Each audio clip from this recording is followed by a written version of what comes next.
Alam mo ba na wanted sina Julian, Xavier, Melissa at Yin sa Monian Empire? Kriminal nga ba sila o may mali lang sa sistema? At alam nyo ba na magkapatid pala si Alice at Melissa? Ito ang storya ng Forsaken Light na ikukwento ko sa inyo. Sa malayong kaharian ng Monian Empire, kilala bilang tahanan ng liwanag at kapangyarihan, namumuno ang Order of Light. Isa sa kanila ay ang pinakabata, ang tagapagtanggol si Xavier. Meron siyang isang pambihirang kapangyarihan at kilala siya bilang Arbiter of Light. Si Xavier ay galing sa ordinaryong pamilya ng mga ngalakal sa Lumina City. Dahil sa elf lineage na minana niya sa kanyang ina, pinanganak si Xavier na may angking talino at mata na kulay sapphire. Bata pa lang nagpakita na agad siya ng interes sa Monastery of Light imbes na manahin ang negosyo ng kanilang pamilya. Kaya naman sa hustong edad, sumali na agad siya sa Monastery of Light para mag-aral. Dito, tinuruan silang ipagtanggol ang imperyo, ang kanilang doktrina, at ang lahat ng naniniwala sa liwanag at kabutihan.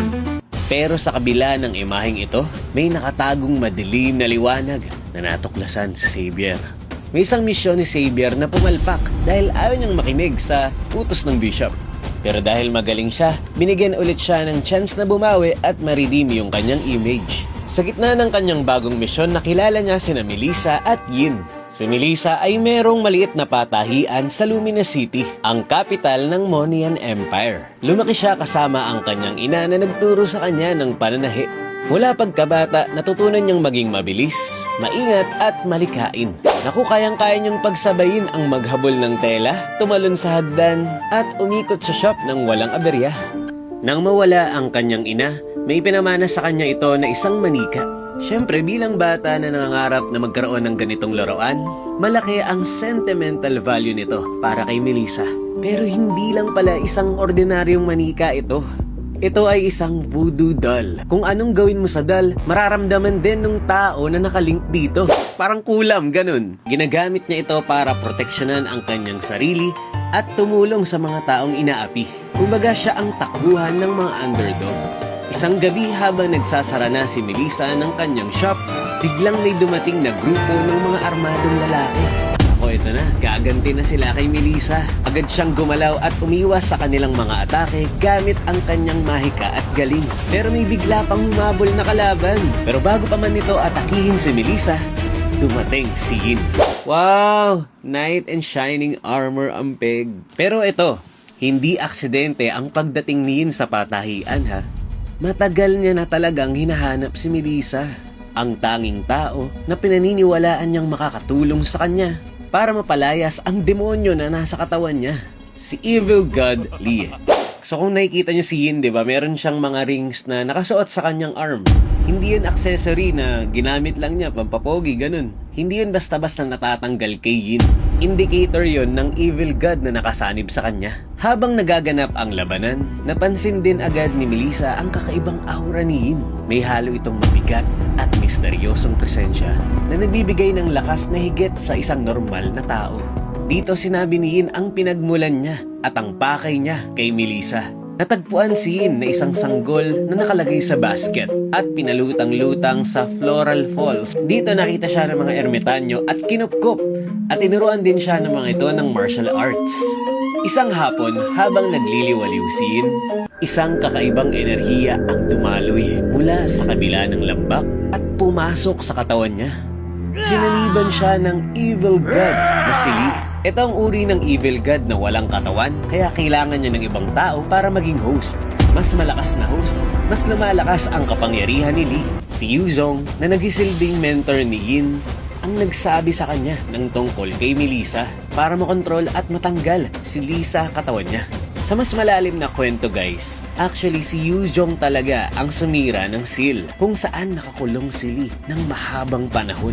Pero ang vision ni Yuzong ay konektado sa kanyang kaalaman na si Yin lang ang may kakayanang harapin o mabuhay sa impluensya ng evil god na si Lee. And for some reason guys, may kakaiba talaga na lakas etong si Yin. Kumbaga nagagawa pa rin niyang kontrolin ang kanyang sarili. Kaya may mga pagkakataon pa nga na sinasapak ni Yin yung sarili niya. Parang gano'n no? At eto na. Eto palang si Melissa, hindi alam kung paano tanggalin ang demonyo sa katawan ni Yin. Pero dahil kailangan niya ng bodyguard sa shop, binudol niya si Yin. Sinabi niya na, sige, tutulungan kita pero magtrabaho ka muna dito. Kaya ayun, naging assistant si Yin sa shop ni Melissa. Taga-tahe, taga-ingat, taga-singil ng utang. Pero kahit malakas si Yin, madali naman siyang maisahan ng mga tao. Dahil dito, nagsimulang mayamot si Melissa. Alam niyang kailangan niya si Yin para sa proteksyon niya sa shop. Kaya lang minsan mas marami pang aberya at problema ang naidudulot ni Yin kaysa natutulong eh. Kaya nagplano siya ng isa na namang tusong paraan para mautakan si Yin. Pero nang hindi naman na-hurt yung feelings niya, kaya sinabi niya kay Yin na para maalis niya si Lee sa katawan niya, kailangan niyang manghuli ng mga demonyo na pagala-gala sa mga pader ng lungsod tuwing hating gabi. Yes! At naniwala nga si Yin kasi alam niyo naman si Yin. So yun na nga, matapos maghanda si Yin ay naghanap na nga siya ng mga demonyo. At naiwan si Melissa sa shop. Hindi nagtagal, biglang lumusob si Alice, ang half-sister ni Melissa. Half-sister pala sila. Meron silang iisang ama. Pero dahil anak sa labas etong si Melissa, napuno ng galit at puot si Alice sa kanya. Dahil dito, pinlano ni Alice na gamitin ang kapangyarihan ni Yin at ang evil god para sa kanyang masamang balak. Alam niyang si Yin ang hinahanap ng kanyang kapatid.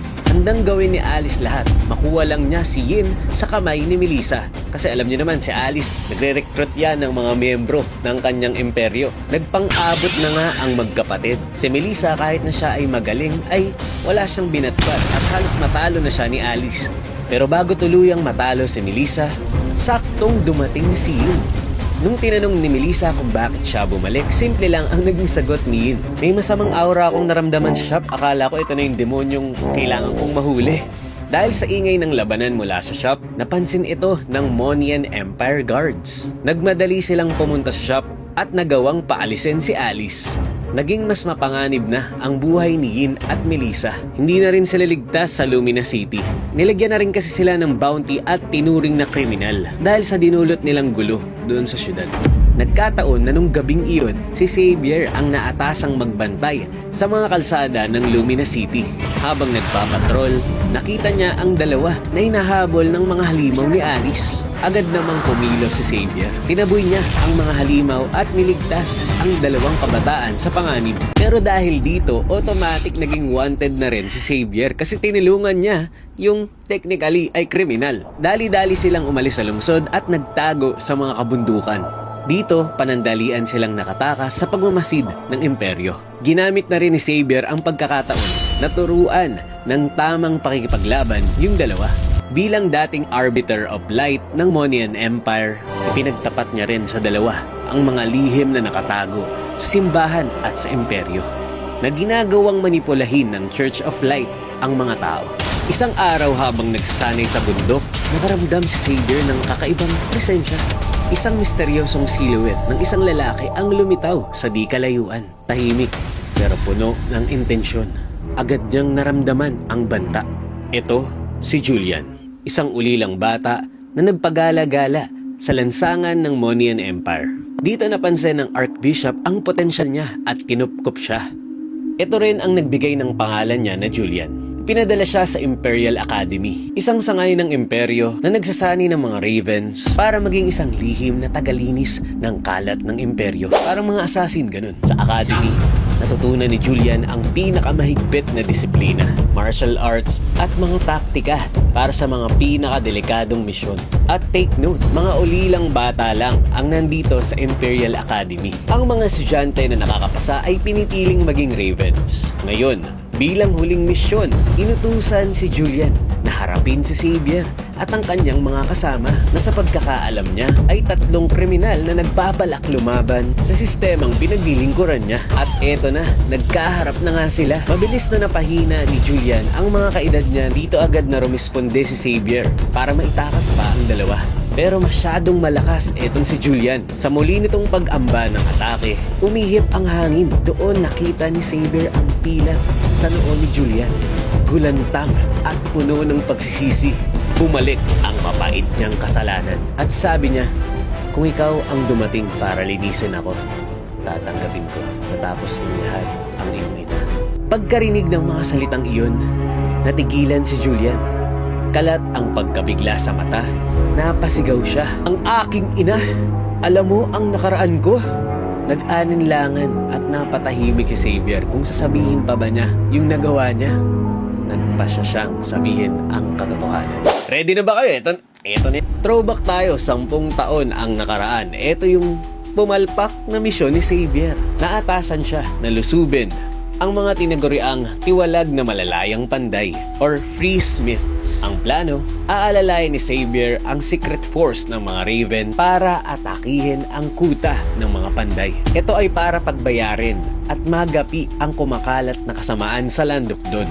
Gamit ang kanyang signature move, nasira ni Xavier ang depensa ng kanyang mga target, pero nung makita niya ang nasa loob, buong kuta ay puno ng kababaihan, bata at matatanda. Mga inosenteng tao ang nagkalat at walang buhay. At yung mga kasamahan niyang Ravens, walang awa at walang tinitira. Nanginginig si Xavier habang lumalalim ang labanan. Mula sa asawa ng isang Smith Master, nalaman niya ang totoo.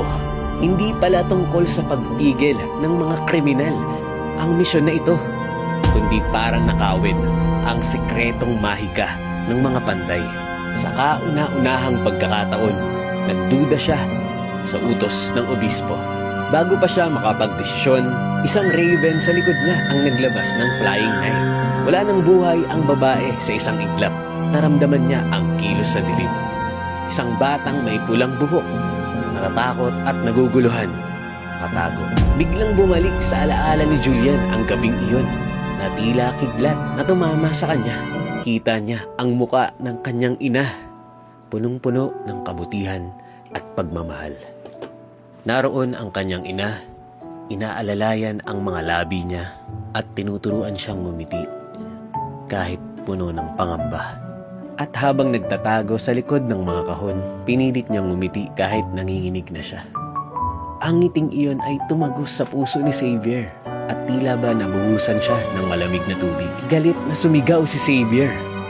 Pinangako kong parusahan ang mga kriminal, pero hindi ko tatanggapin ang ganitong kalupitan. Pinilit ni Xavier na umiwas at iwan ang kuta. Sa kalagitnaan ng pagbabalik tanaw na ito, dumating si Alice kasama ang kanyang mga halimaw. Halos panghinaan na yung tatlo sa dami ng kalaban. Alam ni Xavier na kailangan nilang mag-isip para makaligtas. Bago pa man makalapit si Alice, isang pamilyar na kilos ang humarang sa kanila, si Julian. Sa kabila ng kanyang misyon bilang Raven, ay sumulpot at tinulungan pa silang makatakas sa kamay ni Alice.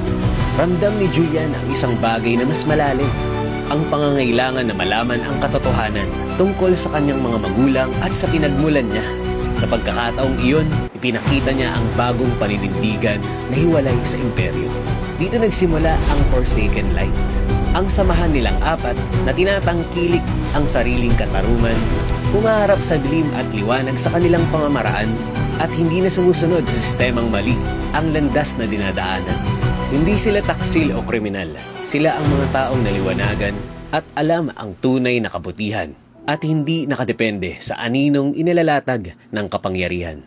O ngayon, ano sa tingin nyo? Kriminal nga ba sila? O sadyang may mali lang sa sistema? Kayo nang bahalang humusga. At kaninong kwenta pa ba ang gusto nyong malaman? I-comment nyo na yan sa baba. Muli po, ako si Fuego. Maraming salamat sa panonood.